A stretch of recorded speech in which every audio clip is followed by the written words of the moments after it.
Hi, my name is Ernest. In this video, I'm quickly going to show you the new features and changes in Ajax Search Pro version 4.27. As you can see on the screen, there's a lot that has changed and improved and fixed. So I'm just going to focus on the new features. I'm going to put a link in the description below if you want to read all of this. If you're interested, you can even check out all of the issues individually on the development repository. Let's start off by showing you that the Divi Blog module can now be filtered by Ajax Search Pro. Let me show you. It works very similarly to the Elementor filtering. There's going to be a video how to set it up. It's really simple. Next up, and this is a big one, the advanced title and content fields were completely reworked.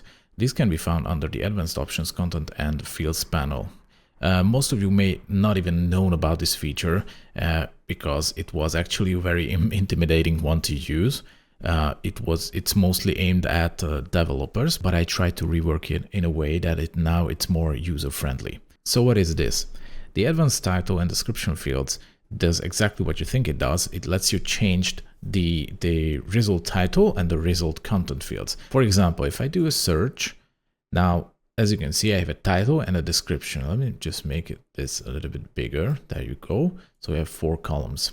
With the advanced title and description fields, it is possible to add additional custom fields, taxonomy terms, and whatever you want to see in the description or in the title field.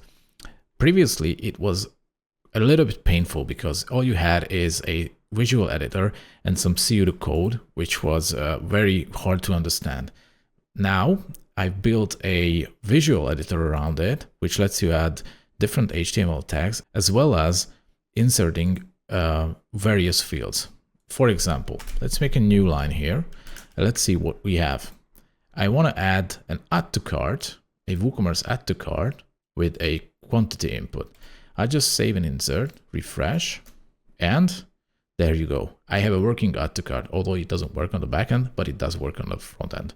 It's also very nice if you want to add some custom field values or taxonomy terms. For example, if I wanted to add the product categories listed below, I could just select product categories and like separated by a comma. I don't want to exclude anything. I'll just go count 5, and perhaps I want to put it on a new line and wrap it in a paragraph because these are all inline elements except for the add to cart. So if I take a look at it, well, it's not really obvious, but as you can see here, it's like music, t-shirts, whatever. But if I were to change the color to something a little bit more obvious, say maybe try something blue. Okay, let's see. Did I actually change it? Oh yeah, I did.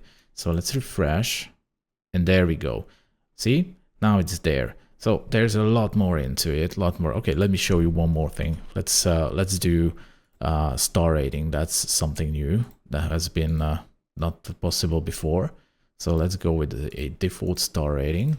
Let's do that, and there you go. Now we also have a star rating. So this is a lot more easier than it was before. And if you were to compare to this to what it was previously, so basically just a text field, which is of course still possible, you can just switch to the text editor. But as you can see, this is far more complicated because you would have to find all of these tags in the documentation, and it is no longer necessary. So yeah, with that, you now have a more powerful tool to build up your results layout. So what else? So there was one thing that was requested many times, and I always had to, suggest some bypass solutions, and that is automated singularization and pluralization. What does that mean? So as you can see, this only works with the index table engine. So what it does, it tries to create singular and pluralized versions of each keyword that it finds. For example, I have a post called woman.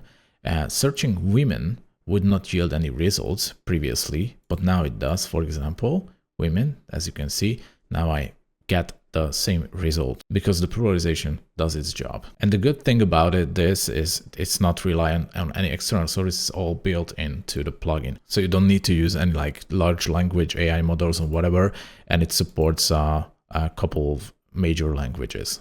Okay, what else? There's one last feature that had been added, and that relates to the advanced options grouping feature.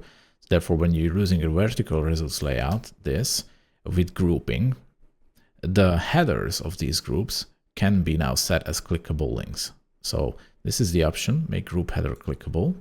So when I do a search again, as you can see, my mouse changes, it's now clickable. And if I click on, for example, hoodies here, the hoodies group, it takes me to the archive page. So there it is. These are the 4 major changes I wanted to quickly show up.